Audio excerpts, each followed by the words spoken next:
नमस्कार, आप देख रहे हैं एचएनएन न्यूज और मैं हूं आपके साथ आर्या चतुर्वेदी। हम बात करेंगे 3 बजे की 3 बड़ी खबरों की, जहां हम लेकर आते हैं दिन भर के सबसे बड़ी और सबसे तेज खबरें। पहली बड़ी खबर में हम बात करेंगे सीजेपी के संसद कूच की, जहां नीट पेपर लीक मामले के खिलाफ सीजेपी का प्रदर्शन अब और भी उग्र हो गया। संसद मार्च के बीच अभिजीत देवके ने 2.5 दिन बाद अपना अनशन भी खत्म कर दिया है और इसके साथ ही पार्टी प्रवक्ता सौरभ दास ने दावा किया है कि सरकार की ओर से जेपी नड्डा उनसे बात करने के लिए सहमत हो गए। सीजेपी के संसद मार्च के समर्थन में देश भर में से छात्र प्रतियोगी परीक्षाओं के अभ्यर्थी और उनके पेरेंट्स 19 जुलाई की शाम से ही दिल्ली के जंतर मंतर पर जुटने शुरू हो गए थे। संसद के मानसून सत्र के बीच इस बड़े आंदोलन को देखते हुए दिल्ली पुलिस और खुफिया एजेंसियां पूरी तरीके से अलर्ट पर हैं। जंतर मंतर पर सुरक्षा के खास व्यवस्था किए गए, खास इंतजाम किए गए हैं। और वहीं दूसरी बड़ी खबर में हम बात करेंगे कुदरत की कहर की, जहां जम्मू कश्मीर से लेकर उत्तराखंड और नागालैंड में कुदरत ने भारी कोहरा मचाया है। नागालैंड में 4 लोगों की अभी तक मौत हो चुकी है। वहीं जम्मू कश्मीर में जमकर भारी बारिश हो रही है और कुछ इलाकों में ये कहर बरपा रही है। खासकर पूंछ, किश्तवाड़ और राजौरी में हुई भारी बारिश के बाद फ्लैश फ्लड और भूस्खलन से कई लोगों की जान अभी तक जा चुकी है। बचाव और तलाशी अभियान लगातार जारी है, लेकिन अब तक कई लोग लापता हैं और 17 लोगों की मौत हो चुकी है। वहीं तीसरी बड़ी खबर में हम बात करेंगे राम मंदिर चढ़ावा चोरी मामले के, जहां अयोध्या के राम मंदिर के दान में कथित हेराफेरी की जांच के लिए बनाई गई स्पेशल इन्वेस्टिगेशन टीम यानी कि एसआईटी ने सुप्रीम कोर्ट को सीलबंद लिफाफे में अपनी स्टेटस रिपोर्ट सौंप दी है। यह रिपोर्ट सुप्रीम कोर्ट के उन निर्देशों के बाद दाखिल की गई है जिनमें जांच के बारे में अपडेट मांगा गया था। सीजेआई सूर्यकांत की अध्यक्षता वाले 3 जजों के बेंच, जिसमें जस्टिस जॉय मौल्य बागची और जस्टिस वी मुखन्ना भी शामिल है, उन्होंने एसआईटी को प्रोग्रेस रिपोर्ट की जानकारी सौंपने का निर्देश दिया था।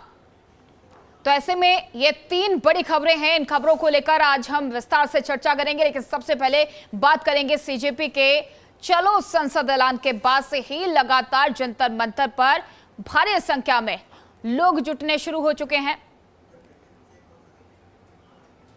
और ऐसे में अगर आपको बता दें कि सड़क से लेकर संसद तक सीजेपी का मार्च लगातार जारी है। सीजेपी के चलो संसद ऐलान के बाद से लगातार जंतर मंतर पर प्रदर्शनकारियों की भीड़ जुट गई है। संसद मार्च जारी है और प्रदर्शनकारी संसद के पास भी पहुंच गए। वहीं दिल्ली पुलिस ने लाठीचार्ज के साथ आंसू गैस के गोले दागे हैं। इसमें कई लोग घायल भी हुए हैं। इधर बड़ी संख्या में प्रदर्शनकारी राजीव चौक और मंडी हाउस मेट्रो स्टेशन में घुस गए हैं। वहां उन्होंने इंकलाब जिंदाबाद के नारे भी लगाए हैं। जानकारी में सामने आया कि प्रदर्शन के लिए लोग रविवार रात 11 बजे से ही जंतर मंतर पर जुटने लगे थे। उन्होंने फुटपाथ पर ही रात गुजारी। सुबह जब मार्च शुरू हुआ तो पुलिस और प्रदर्शनकारियों के बीच धक्का मुक्की भी हुई। संसद मार्च में शामिल होने के लिए जंतर मंतर जाने की कोशिश में कई प्रदर्शनकारियों ने शास्त्री भवन के पास बैरिकेड्स को तोड़ने की कोशिश की है, जिसके बाद सुरक्षा बलों ने प्रदर्शनकारियों को कंट्रोल करने के लिए आंसू गैस के गोले तक छोड़े हैं। बता दें कि सीजेपी के संसद चलो प्रदर्शन को लेकर तमाम तरीके के इंतजाम किए गए, सुरक्षा के चाकचौबंद इंतजाम किए गए। लेकिन इस बीच बड़ी खबर, अभिजीत देवके को दिल्ली पुलिस ने हिरासत में लिया है। पुलिस ने अभिजीत देवके को जंतर मंतर से उठाया है। संसद तक पहुंचे सीजेपी प्रदर्शनकारी, पुलिस ने आंसू गैस के गोले भी छोड़े हैं, लाठीचार्ज भी किया गया, जिसमें कई प्रदर्शनकारी लोग जो हैं वो घायल हुए हैं। और ऐसे में सौरभ दास ने भी बड़ा बयान दिया है। प्रदर्शनकारी सीजेपी के नेता है सौरभ दास, उन्होंने बड़ा दावा किया है कि जेपी नड्डा से 10 मिनट की बातचीत हुई है। और ऐसे में इस पूरे मामले को लेकर आपको बता दें कि अलग अलग तरीके की खबरें भी सामने आ रही है, लेकिन अभिजीत देवके को फिलहाल पुलिस ने अपने गिरफ्त में लिया है, हिरासत में लिया है और आंसू गैस के गोले भी छोड़े हैं, लाठीचार्ज भी किया गया है। और इस पर अधिक जानकारी के साथ हमारे मैनेजिंग एडिटर मुकेश कुमार जी हमारे साथ जुड़ चुके हैं। मुकेश जी, सड़क से लेकर संसद तक हल्ला बोल जारी है। एक तरफ सीजेपी के तमाम वो कार्यकर्ता हैं, तमाम प्रदर्शनकारी हैं जो संसद भवन तक पहुंचने की कोशिश कर रहे हैं, और दूसरी तरफ विपक्ष के तमाम वो नेता, तमाम वो सांसद जो सदन में भी नीट को लेकर इस तरीके के सवाल भी उठा रहे हैं। इसको कैसे देखा जाए मुकेश? देखिए, नीट को लेकर जी जी सर।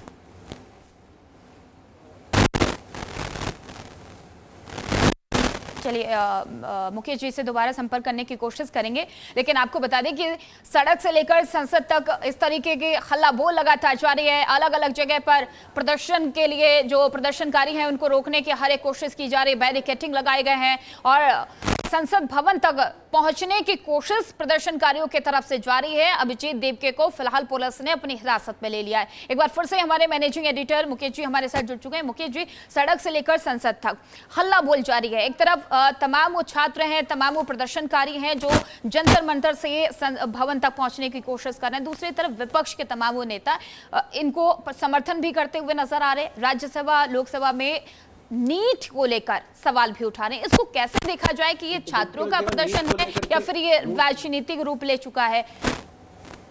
केवल नीट को लेकर के ये प्रदर्शन नहीं है। सरकार 6 बार जो है राज्यसभा सुबह से लेकर अब तक जो है 6 बार राज्यसभा स्थगित हो चुका है, लोकसभा भी करीब 4 बार स्थगित हो चुका है। इसी मुद्दे पर हंगामा जारी है। लेकिन अभी जो प्रदर्शनकारी है सीजेपी के, उनका हंगामा जारी है और पुलिस के भारी इंतजाम के बावजूद, सरकार के लाख कोशिशों के बावजूद जो प्रदर्शनकारी हैं वो संसद के आसपास जो है वो पहुंच गए। वहां से मेट्रो बंद है, बसें बंद है, कोई प्राइवेट व्हीकल नहीं आ सकता है, बैरिकेडिंग्स है, जो रूट हैं वो डाइवर्ट किए हुए हैं, बावजूद इसके लोग वहां पर पहुंच रहे हैं। तो इट मीन्स कि जनता में इस मुद्दे को लेकर के काफी रोष है, नीट के मुद्दे को लेकर के। लेकिन अब जो है जब जनता यहाँ पर पहुंची, अब देखिए सरकार ने बातचीत की पहल की है अपने तरफ से और जेपी नड्डा को वार्ताकार के रूप में सरकार ने आगे किया है और उनसे सौरभ दास और जो अभिषेक हैं, वो अभिषेक 2 आदमी को जो है उन्होंने किया है। 2 आदमी इनसे बातचीत शुरू करेंगे अब। लेकिन इस बीच जो आज संसद कूच करने का जो इनका प्लान था, वो प्लान अभी भी है और यही वजह है कि जब ये अपना प्लान से वापस नहीं आ रहे थे तो अभिजीत दीप्ते को जो है डिटेन किया है संसद मार्ग पुलिस ने। और आपको बता दें कि संसद मार्ग पुलिस में जो कमिश्नर है जी जी, तो आपको बता दें एक बार दोबारा से संपर्क करने की कोशिश करेंगे। और ऐसे में प्रदर्शनकारी नेता सौरभ दास ने एक बड़ा दावा किया है। उनका कहना है कि जेपी नड्डा से 10 मिनट की बातचीत की बात भी बनी और ऐसे में अब देखना ये होगा कि सीजेपी की तरफ से जो ये प्रदर्शन किया जा रहा है और जो मांगे हैं और सरकार, दोनों के बीच में क्या समन्वय बन पाएगा। एक बार फिर से हमारे मुकेश जी हमारे साथ जुड़ चुके हैं। मुकेश जी, सरकार और सीजेपी के बीच में क्या तीसरा रास्ता, क्या कोई समन्वय बन पाएगा? क्योंकि ये बातचीत की जो बात की जा रही है कि सरकार बातचीत के लिए तैयार हो चुकी है और ऐसे में जो मांगे हैं, एक तरफ सरकार की तरफ से ये कहा जा रहा है कि नीट का एग्जाम हो चुका है, पूरी पारदर्शिता के साथ हुआ, इसका रिजल्ट भी आ गया और जो मांगे की जा रही है वो बेफजूली मांग है। तो ऐसे में माना यह जाए कि दोनों के बीच में ये वार्ता, कोई समन्वय, कोई तीसरा रास्ता निकलेगा? मुकेश जी, देखिए क्या है, जो मांग इनकी नीट परीक्षा वाला केवल नहीं है। इनको परीक्षा की व्यवस्था में सुधार के साथ साथ जो शिक्षा मंत्री के धर्मेंद्र प्रधान है, धर्मेंद्र प्रधान का इस्तीफा चाहिए और किसी को इनका ये कहना है कोई तो अकाउंटेबिलिटी हो, सरकार को अकाउंटेबल किसी को तो बनाए। सरकार का कहना है कि जो अकाउंटेबल थे उनको बाहर कर दिया गया है। जो एनईटी जो एग्जाम को ले रहे थे, जो एजेंसी थी एनईटी, उनके जो चेयरमैन है वो चेयरमैन को बाहर कर दिया गया है और व्यवस्था सुधारी जा रही है, जांच जारी है। कितने लोग, करीब 16 लोगों को गिरफ्तार किया जा चुका है और उसके जो रिजल्ट्स आएंगे उसके बाद ये करेंगे। मंत्री को बदलना एक पर्सनल चीज हो गई, पर्सनल मांग हो गई है। इसको लेकर के सरकार जो है इस पर वार्ता जारी है। लेकिन इस बीच में जो हमारे पास जो सोर्सेज बता रहे हैं कि इस बीच मोदी कैबिनेट का जो है रिसफल भी होना था, लेकिन इन मांग के कारण और ये जो जंतर मंतर पे प्रदर्शन हो रहा था, इसकी वजह से ये जो है थोड़ा डिले हो गया है। लेकिन संसद के सत्र खत्म हो जाने के बाद, ये जो संसद का सत्र है 16 तारीख को खत्म होगा और 13 अगस्त को खत्म होगा। उसके बाद जो है कैबिनेट रिसफल किया जाएगा और रिसफल करने के बाद जो है सारी चीजें होंगी, मंत्री बदले जाएंगे। ऐसा हटाने की बात है, मंत्री का इस्तीफा जो है अभी तो सोर्सेज बता रहे हैं कि इस्तीफा नहीं होगा, उनको बदला जाएगा वहां से। और दूसरी तरफ जो अनशन थे, अनशन भी खत्म हो चुका है। तो वार्ता जब शुरू हो गई है तो मुझे लग रहा है कि ये पॉजिटिव नोट पे शुरू हुई है और आगे बातचीत जारी रहेगी। बीच का रास्ता, क्योंकि देखिए सिस्टम में सुधार की मांग जो है काफी पहले से की जा रही थी। ये सबकी मांग है, ये केवल सीजेपी की मांग नहीं है। जो भी लोग हैं, जो इस आम जनता जनता है, जो नेता जो इस नीट एग्जाम से डायरेक्ट या इनडायरेक्ट किसी भी तरीके से जुड़े हुए हैं, वो चाहते हैं कि ट्रांसपेरेंसी हो और जो भी एग्जाम हो उस एग्जाम में पारदर्शिता हो, किसी भी तरीके का पेपर लीक नहीं हो। क्योंकि केवल नीट का मामला लेकर के ये मामला हुआ, लेकिन नीट के एग्जाम के बाद से भी करीब करीब 5-6 एग्जाम ऐसे स्टेट लेवल के थे जिनके पेपर लीक हुए।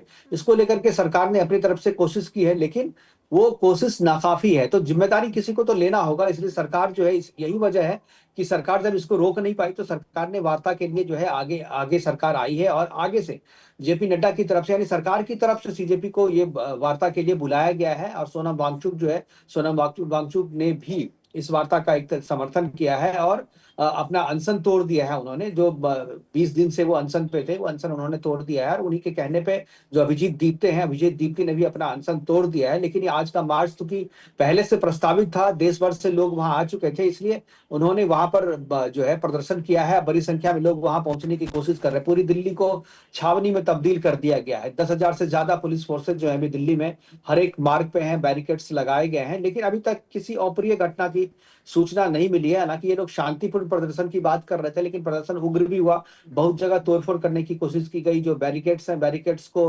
हटाया गया वहां से। गाड़ी के साथ या किसी आमजन के साथ किसी भी तरीके की बदतमीजी या बदसलूकी की खबर जो है हमारे पास नहीं आई है आर्या। लेकिन ये है जो कि दिल्ली सरकार जो है जरूर इस प्रदर्शन के बाद, प्रदर्शन में जो भारी संख्या में जो लोग पहुंचे तो उनसे सरकार जरूर दबाव में है। और यही वजह है कि सरकार ने जो है वार्ता के लिए हाँ कहा है और जेपी नड्डा को इसकी जिम्मेदारी दी है। बिल्कुल मुकेश जी, और देखना ये होगा कि ये वार्ता कितने सक्सेसफुल होती है और कितने बड़े कदम उठाए जाते हैं। बहुत बहुत धन्यवाद मुकेश जी हमारे साथ जुड़ने के लिए। और अब बात करेंगे दूसरी और सबसे अहम खबर की। जम्मू कश्मीर में लगातार हो रही बारिश ने कई इलाकों में भारी तबाही मचाई। बीते दिन भी जम्मू कश्मीर के पूंछ से बादल फटने के कारण 10 से ज्यादा लोगों की मौत की खबर निकलकर सामने आई थी। और आज भी जम्मू कश्मीर के एक और इलाके से इस तरीके की खबर सामने आई, इस तरीके का हालात निकलकर सामने आए। गादरबल जिले के मुजफ्फरपुरा स्थित शेख मोहल्ला में बादल फटने की घटना से इलाके में अफरा तफरी मच गई है। वहीं कारगिल में आए फ्लैश फ्लड ने बड़े पैमाने पर नुकसान पहुंचाया और कई घर क्षतिग्रस्त भी हुए हैं, जबकि कृषि भूमि और बाग बगीचों को भी भारी नुकसान पहुंचा है। मौसम विज्ञान विभाग की ओर से 20 से 24 जुलाई तक जम्मू कश्मीर में भारी बारिश और खराब मौसम की चेतावनी जारी की गई है। नदी नालों के पास नहीं जाने और अनावश्यक यात्रा से बचने की भी अपील की जा रही है। और उधर सिविल डिफेंस के अधिकारियों ने उनका कहना है कि लगातार हो रही बारिश से तवी नदी और अन्य बरसाती नालों का जलस्तर लगातार बढ़ता जा रहा है। ऐसे में नदी किनारे खड़ा होना, नहाने जाना या फिर पानी के बहाव को देखने के लिए एकत्र होना जानलेवा साबित हो सकता है। निचले इलाकों में रहने वाले लोगों को भी सतर्क रहने और आवश्यकता पड़ने पर सुरक्षित स्थानों की ओर जाने की सलाह दी गई है। अधिकारियों ने बताया कि मौसम विभाग ने जम्मू, सांबा, कठुआ, उधमपुर, रियासी, राजौरी और पूंछ समेत कई जिलों में भारी बारिश, अचानक बाढ़ और कुछ स्थलों पर बादल फटने जैसी घटनाओं की आशंका भी जताई है। इसे देखते हुए सिविल डिफेंस की टीमें संवेदनशील क्षेत्रों में लोगों को जागरूक कर रही हैं। दूसरी तरफ नागालैंड और उत्तराखंड में भी बारिश ने भारी तबाही मचाई है। बाढ़ और भूस्खलन के हालात ने कई लोगों की जान भी ले ली है। उत्तराखंड में 4 धाम यात्रा पर इसका असर सीधे तौर पर दिखाई दे रहा है। 123 से ज्यादा सड़कें बंद है। फिलहाल कुदरत का यह सितम आगे कितने तबाही लाएगा ये तो आने वाला वक्त ही बताएगा, मगर एक जिम्मेदार नागरिक होने के नाते हमारी आपसे अपील है कि सरकारी गाइडलाइन का पालन करें और ऐसे स्थानों से बचें जहां हालात बिगड़ने की आशंका बनी हुई है। क्योंकि लगातार इस तरीके की खबरें सामने आ रही हैं। बादल फटने से लोगों में दहशत देखा जा रहा है। कई लोगों की अभी तक जान जा चुकी है और जैसे जैसे बारिश बढ़ रही है, बारिश की वजह से आम जनजीवन जो है वो पूरी तरीके से अस्त व्यस्त हो चुका है। किसानों की फसलें भी पूरी तरीके से चौपट हो चुकी हैं, क्योंकि बारिश अब आफत बनकर बरस रही है, लोगों के लिए जानलेवा हो रही है। ये तीसरी और सबसे अहम खबर के राम मंदिर चढ़ावा चोरी मामले की जांच के लिए उत्तर प्रदेश सरकार की गठित की गई एसआईटी ने सुप्रीम कोर्ट में सीलबंद लिफाफे में अपनी स्टेटस रिपोर्ट दाखिल की है। सुप्रीम कोर्ट आज इन याचिकाओं पर सुनवाई करने वाला है, जिनमें श्री राम जन्मभूमि तीर्थ क्षेत्र ट्रस्ट को मिले चंदे और चढ़ावे के प्रबंधन में कथित कमियों की अदालत की निगरानी में जांच की मांग की गई है। आपको बता दें कि 13 जुलाई को सीजेआई की अध्यक्षता वाली पीठ ने एसआईटी को निर्देश दिया था कि वो सुप्रीम कोर्ट के सामने अपनी स्टेटस रिपोर्ट प्रस्तुत करें। इससे पहले शीर्ष अदालत ने कहा था कि कुछ रिट याचिकाओं में कहा गया है कि एफआईआर पहले ही दर्ज की जा चुकी है और मामले की जांच के लिए एक एसआईटी बनाई गई है, इसलिए हम एसआईटी को निर्देश देते हैं कि वो इस अदालत के सामने स्टेटस रिपोर्ट पेश करे। स्टेटस रिपोर्ट में एसआईटी के गठन की पूरी जानकारी भी होनी चाहिए। बताया जा रहा है कि एसआईटी के रिपोर्ट में जांच के दौरान सामने आए कई महत्वपूर्ण पहलुओं का उल्लेख किया गया है और इनमें कथित मुख्य आरोपी टिन्नू यादव और उनके भतीजे मनीष यादव से पूछताछ, वित्तीय लेन देन की जांच और कथित मनी ट्रेल से जुड़े बिंदुओं को भी शामिल किया गया है। जांच एजेंसी ने भी पता लगाने का प्रयास किया है कि कथित रूप से चोरी की गई रकम का इस्तेमाल किन गतिविधियों में किया गया है और क्या इसके पीछे कोई बड़ा नेटवर्क काम कर रहा था। रिपोर्ट में मंदिर परिसर की सुरक्षा व्यवस्था से जुड़े पहलुओं पर भी जानकारी दिए जाने की संभावना है। जांच एजेंसी ने यह भी देखा है कि सुरक्षा व्यवस्था में कहीं कोई चूक हुई या नहीं और भविष्य में ऐसी घटनाओं को रोकने के लिए किन कदमों की आवश्यकता हो सकती है। हालांकि एसआईटी की रिपोर्ट सीलबंद होने के कारण इसमें शामिल सभी जानकारियां सार्वजनिक नहीं की गई है। यह सुनवाई ऐसे समय में हो रही है जब निर्मोही अखाड़े की ओर से भी सुप्रीम कोर्ट में एक याचिका दाखिल की गई है। याचिका में मंदिर प्रबंधन व्यवस्था को लेकर सवाल उठाए गए हैं और मांग की गई है कि श्रद्धालुओं के हितों और पारदर्शिता को ध्यान में रखते हुए व्यवस्था को और अधिक जवाबदेह बनाया जाए। तो राम मंदिर का ये पूरा मामला है। ऐसे भी सुप्रीम कोर्ट में इस पूरे मामले को लेकर सुनवाई और याचिका में मंदिर प्रबंधन को लेकर तमाम वो जो सवाल खड़े किए गए। हालांकि एसआईटी की रिपोर्ट लिफाफे बंद, सील बंद लिफाफे में कोर्ट के सामने प्रस्तुत की गई है। राम मंदिर चढ़ावा चोरी मामले में सुप्रीम कोर्ट में अहम सुनवाई और एसआईटी ने सुप्रीम कोर्ट में जो स्टेटस रिपोर्ट है वो फिलहाल दाखिल कर दी गई है, लेकिन इस रिपोर्ट में क्या कुछ है ये अभी तक सार्वजनिक नहीं हुआ है क्योंकि ये सील बंद तरीके से इस रिपोर्ट को कोर्ट के सामने रखा गया है। अब देखना ये होगा कि अलग अलग तरीके से लगातार इस पूरे मामले को लेकर सवाल उठ रहे हैं। विपक्ष लगातार हमलावर है, सत्ता पक्ष पर तमाम वो सवाल खड़े किए जा रहे हैं। निर्मोही अखाड़े की तरफ से भी अब दो फूट देखी जा रही है। निर्मोही अखाड़े में एक गुट वो है जो सुप्रीम कोर्ट पहुंचा हुआ है और दूसरा जो समर्थन करता हुआ नजर आ रहा है और ऐसे में अलग अलग सवाल, विपक्ष भी लगातार हमलावर है और देखना यह होगा कि इस पूरे मामले को लेकर जो सुनवाई होने वाली है सुप्रीम कोर्ट में उसमें क्या कुछ निकलकर सामने आता है। फिलहाल इस बुलेटिन में इतना ही। खबरों का सिलसिला आगे भी जारी रहेगा। देखते रहिए चैनल न्यूज़।